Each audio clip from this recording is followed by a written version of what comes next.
ನಮಸ್ಕಾರ ಎಲ್ಲರಿಗೂ. ಮೊದಲನೇದಾಗಿ ನಾಗು ನೈನ್ ಭಕ್ತಿ ಸಮಾಚಾರ ಚಾನಲ್ಗೆ ಸ್ವಾಗತ. ಇವತ್ತಿನ ಸಂಚಿಕೆಯಲ್ಲಿ ಮನಿ ಮಂತ್ರ ವಿಷಯದಲ್ಲಿ ನಿಮ್ಮ ಮುಂದೆ ತುಂಬ ಇಂಪಾರ್ಟೆಂಟ್ ಚರ್ಚೆ ಇದು. ಸೊ ಅದೇನು ಅಂತ ನೋಡೇ ಬಿಡೋಣ. ಇವತ್ತಿನ ವಿಡಿಯೋನಲ್ಲಿ ನಾವು ಹಣದ ಬಗ್ಗೆ ಮತ್ತಷ್ಟು ಚರ್ಚೆ ಇಲ್ಲಿ ಮಾಡ್ತಾ ಇರ್ತೀವಿ. ಸೊ ಖಂಡಿತ ಕೊನೆಯವರೆಗೂ ನೋಡಿ. ಮನಿ ಮಂತ್ರ ಈ ಸಬ್ಜೆಕ್ಟಲ್ಲಿ ನಾವು ಫುಲ್ ಇನ್ವಾಲ್ವ್ ಆದರೆ ನಮಗೆ ದಿನನಿತ್ಯ ಕಲಿಯುವಂಥ ಸಬ್ಜೆಕ್ಟು ಮತ್ತಷ್ಟು ಸಿಗುತ್ತೆ. ಇನ್ನೆಷ್ಟು ಕಾಲ ಹೀಗೆ ಅಸಹಾಯಕ ಸ್ಥಿತಿಯಲ್ಲಿ ದಿಕ್ಕುಗಳನ್ನು ನೋಡುತ್ತಾ ಇರುತ್ತೀರಿ? ಎಚ್ಚರಗೊಳ್ಳಿ. ಜಗತ್ತಿನಾದ್ಯಂತ ನಡೆಯುತ್ತಿರುವ ಬದಲಾವಣೆಗಳೊಂದಿಗೆ ಹೆಜ್ಜೆ ಹಾಕಿ. ಅಂದರೆ ನಮ್ಮ ಸುತ್ತಮುತ್ತಲು ಏನೋ ಒಂದು ಬದಲಾವಣೆ ಆಗ್ತಾ ಇರುತ್ತೆ. ಅದಕ್ಕೆ ತಕ್ಕಂತೆ ನಾವು ಪರಿವರ್ತನೆ ಆಗ್ತಾ ಇರಬೇಕು ಜೀವನದಲ್ಲಿ. ಇಲ್ಲಿಯವರೆಗೆ ಕಾಣದ ಎತ್ತಿನಂತೆ ಒಂದೇ ರೀತಿಯ ಪದ್ಧತಿಯಲ್ಲಿ ಜೀವನ ನಡೆಸುತ್ತಿದ್ದೀರಿ. ಕಷ್ಟಕರ ಪರಿಸ್ಥಿತಿಗಳಿಗಾಗಿ, ವಿಪತ್ತಿಗಾಗಿ, ಆರೋಗ್ಯಕ್ಕಾಗಿ, ಅತ್ಯವಶ್ಯಕವಾದ ಕುಟುಂಬ ಪರಿಸ್ಥಿತಿಗಳಿಗಾಗಿ, ಬಡತನಕ್ಕಾಗಿ ಕಳವರ ಪಡ್ತಾ ನಾವು ಬರ್ತಾ ಇದ್ದೀವಿ. ನಾವು ಸ್ವೀಕರಿಸುತ್ತಿರುವ ಕಷ್ಟಕರ ಪರಿಸ್ಥಿತಿಗಳಿಗೆ ಕಾರಣವಾಗುತ್ತಿರುವುದು ನಿಜವಾಗಿಯೂ ನಾವೇ ಆಗಿರ್ತೀವಿ. ನೀವೇ. ಹೌದು, ನಿಮ್ಗೇನು ಪರಿಸ್ಥಿತಿ ಕ್ರಿಯೇಟ್ ಮಾಡ್ಕೊತಿದ್ದೀರ ಅದಕ್ಕೆ ನಿಜವಾದ ಕಾರಣಕರ್ತರು ಯಾರು ಅಂದರೆ ನೀವೇ ಆಗಿರ್ತೀರಿ. ರಾಮ ಇಷ್ಟು ದಿನಗಳಿಂದ ನನ್ನ ಲೇಖಗಳನ್ನು ಓದುತ್ತಿದ್ದರು ಅಂದರೆ ನಾನು ಕೊಡ್ತಾ ಇರೋ ಒಂದು ಸಂದೇಶಗಳನ್ನು ನೀವು ಕೇಳ್ತಾ ಇದ್ರೂ ಇನ್ನೂ ಮೇಲ್ಕಂಡ ಪರಿಸ್ಥಿತಿಗಳು ನಿಮ್ಮದಾಗಿದ್ದರೆ, ಅಂದರೆ ಈಗೆಲ್ಲ ಹೇಳ್ಕೊಂಬಂದಲ್ಲ, ಈ ವಿಷಯಗಳೆಲ್ಲ ನಿಮ್ಮಲ್ಲಿದ್ದರೆ ನೀವು ವಿಶಾಲ ದೃಷ್ಟಿಕೋನದಿಂದ ಆಲೋಚಿಸುತ್ತಿಲ್ಲ ಎಂದರ್ಥ. ಇವೆಲ್ಲಗಳಿಂದ ಹೊರಬರಬೇಕಾದರೆ ಮೊದಲು ಮೇಲಿನ ನಾನು ಈಗ ತಿಳಿಸ್ಕೊಟ್ಟಿರೋ ವಿಷಯಗಳ ಬಗ್ಗೆ ವಿಭಿನ್ನವಾಗಿ ಆಲೋಚಿಸಿ. ಅಂದರೆ ವ್ಯತಿರೇಕವಾಗಿ. ಇದ್ದಕ್ಕಿದ್ದಂತೆ ಸುಲಭವಾದ ಮಾರ್ಗ ಮತ್ತೊಂದಿಲ್ಲ. ಯಾರೋ ಬಂದು ಏನೋ ಮಾಡುತ್ತಾರೆ ಎಂದು ನಿರೀಕ್ಷಿಸುವುದು ವ್ಯರ್ಥವಾಗುತ್ತದೆ. ಆದ್ದರಿಂದ ನಾನು ಹೇಳುವುದೇನೆಂದರೆ, ನೀವು ಹಣೆ ಬರಹವನ್ನು ನೀವೇ ಬದಲಾಯಿಸಿಕೊಳ್ಳಿ. ಮಾರ್ಗದರ್ಶಕರು, ಗುರು, ದೈವ ಇವೆಲ್ಲವೂ ನಿಮ್ಮನ್ನು ಒಂದು ಗುರಿಯ ಕಡೆಗೆ ನಡೆಸಲು ಸ್ವಲ್ಪ ಮಟ್ಟಿಗೆ ಸಹಾಯ ಮಾಡುತ್ತವೆ ನಂತರ. ಆದರೆ ನಂತರ ಆ ದಾರಿಯಲ್ಲಿ ನಡೆಯಬೇಕಾದವರು ಯಾರು?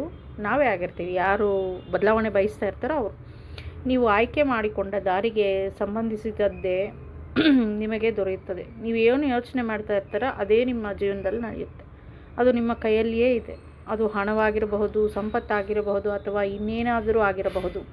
ಗುರುವು ಪಾಠವನ್ನು ಕಲಿಸುವುದು ಮಾತ್ರ. ಪರೀಕ್ಷೆಯನ್ನು ಬರೆಯಬೇಕಾದವರು ನೀವೇ ತಾನೆ. ಸೊ ನೀವು ಆದ್ದರಿಂದ ಆಲೋಚಿಸಿ, ಉನ್ನತವಾಗಿ, ಮಹತ್ತರವಾಗಿ ಆಲೋಚಿಸಿ.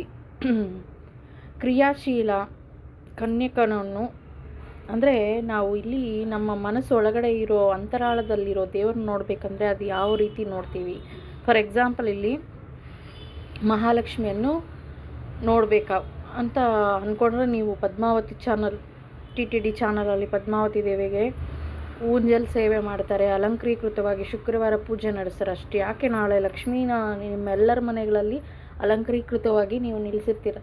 ಸೊ ಆ ದೇವ್ರನ್ನ ತುಂಬಿಸ್ಕೊಳ್ಳಿ. ಅಂದರೆ ನಿಮ್ಮ ಮನಸ್ಸಲ್ಲಿರೋ ರೂಪವನ್ನು ಹೊರ ತೆಗೀರಿ. ಇಲ್ಲ ನಿಮಗೆ ಯಾವ ರೀತಿ ಇರಬೇಕು, ಲ್ಯಾವಿಶ್ ಆಗಿ ಆ ಒಡವೆಗಳನ್ನು, ಅದ್ದೂರಿಯನ್ನು ನೋಡಬೇಕು ಅಂದರೆ ಶ್ರೀ ವೆಂಕಟೇಶ್ವರ ಸ್ವಾಮಿ ಪಟವನ್ನು ನೋಡಿ ಅಥವಾ ಡೈರೆಕ್ಟಾಗಿ ಹೋಗಿ ದರ್ಶನ ಪಡೆಯಿರಿ. ಆವಾಗ ಏನಾಗುತ್ತೆ, ನಿಮ್ಮ ಮನಸ್ಸು ಖಾಲಿ ಆಗುತ್ತೆ. ಅಂದರೆ ನಿಮ್ಮ ಮನಸ್ಸು ಒಳಗಡೆ ಇರೋ ದೇವರು ಹೊರಗೆ ಬರ್ತಾರೆ. ಆವಾಗ ಮನಸ್ಸೆಲ್ಲ ಖಾಲಿ ಇರ್ತದೆ. ಅಮ್ಮನವರ ಉತ್ಸವಗಳು ನಡೆದಾಗ ಆ ಉತ್ಸವಗಳನ್ನು ನೋಡೋದು, ಸಂತೋಷ ಪಡೆಯೋದು ಇವೆಲ್ಲ ಮಾಡಬೇಕು. ಆಭರಣಗಳನ್ನು, ಆ ವೈಭವ ಎಷ್ಟು ಅದ್ಭುತವಾಗಿರುತ್ತೋ, ಸ್ವಾಮಿಯವರ ಉತ್ಸವಗಳು ನಡೆಯುವಾಗ ಅದನ್ನು ನೋಡೋದು, ಸಂತೋಷ ಪಡೆಯೋದು, ಆ ಅಂತರಾತ್ಮದಲ್ಲಿರುವ ಪರಮಾತ್ಮನ ವೈಭವವನ್ನು ಹೊರಗೆ ತೆಗೆದಾಗೆ ನಮ್ಮ ಒಳಗಡೆ ಜಾಗ ಅನ್ನೋದು ಸಿಗುತ್ತೆ. ಅದೇ ರೀತಿ ಅದನ್ನು ನೋಡಲು ಪ್ರಾರಂಭಿಸಬೇಕಾಗ್ತದೆ. ಏನು ಒಳಗಡೆ ನಾವು ಸಂಪತ್ತನ್ನು ಹೀಗೆ ನೋಡಬೇಕು, ಅದನ್ನೊಂದು ಕ್ರಿಯೇಟ್ ಮಾಡ್ಕೊಬೇಕು. ಒಮ್ಮೆ ನಮ್ಮ ಮನಸ್ಸಲ್ಲಿ ರಿಲ್ಯಾಕ್ಸ್ ಆಗುತ್ತೆ, ಇರೋದೆಲ್ಲ ಹೊರಗೆ ಹಾಕಿದ್ರೆ. ಯಾವುದೇ ಆಲೋಚನೆಗಳಿಲ್ಲದೆ ಅದು ಶೂನ್ಯವಾಗಲಿ. ಅಂದರೆ ಒಳಗಡೆ ಭಾಗ ಅನ್ನೋದು ಎಂಟಿ ಆಗುತ್ತೆ. ಈಗ ನಿಧಾನವಾಗಿ ಹಣ, ಸಂಪತ್ತು, ವೈಭವ ಎಂಬ ಭಾವನೆಗಳಿಂದ ನಿಮ್ಮ ಒಳಮನಸ್ಸನ್ನು ತುಂಬಿಸಿಕೊಳ್ಳಿ.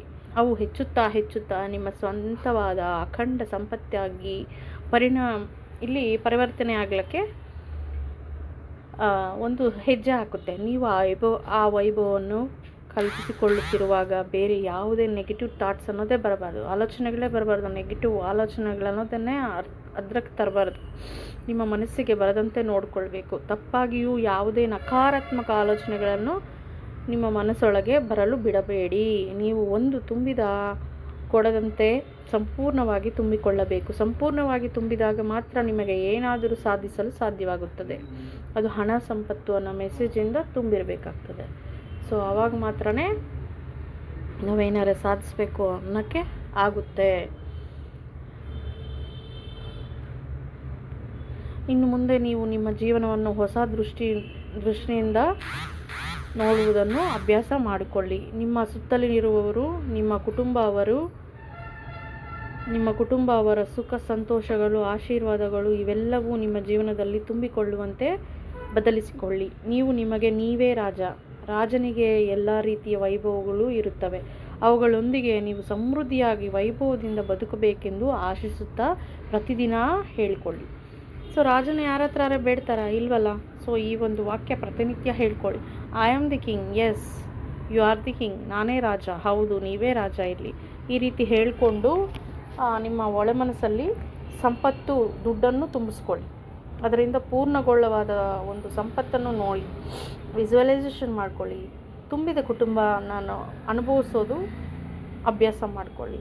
ಸೊ ಇವೆಲ್ಲ ಮಾಡಿಕೊಂಡು ನಾಳೆ ದಿವಸ ಲಕ್ಷ್ಮೀ ಅಲಂಕರೀಕೃತವಾದ ಒಂದು ದೃಶ್ಯವನ್ನು, ಅಂದರೆ ನಿಮ್ಮ ಮನಸ್ಸಲ್ಲಿರೋ ಭಾವನೆಯನ್ನು ಹೊರತೆಗೆದು ಭಕ್ತಿ ಭಾವನೆಗಳಿಂದ ಲಕ್ಷ್ಮೀ ಪೂಜೆಯನ್ನು ಮಾಡಿ. ಅದೃಷ್ಟ, ಸಂಪತ್ತು, ಐಶ್ವರ್ಯ ಎಲ್ಲ ನಿಮ್ಮ ಬಾಗಿಲು ಸೇರುತ್ತದೆ.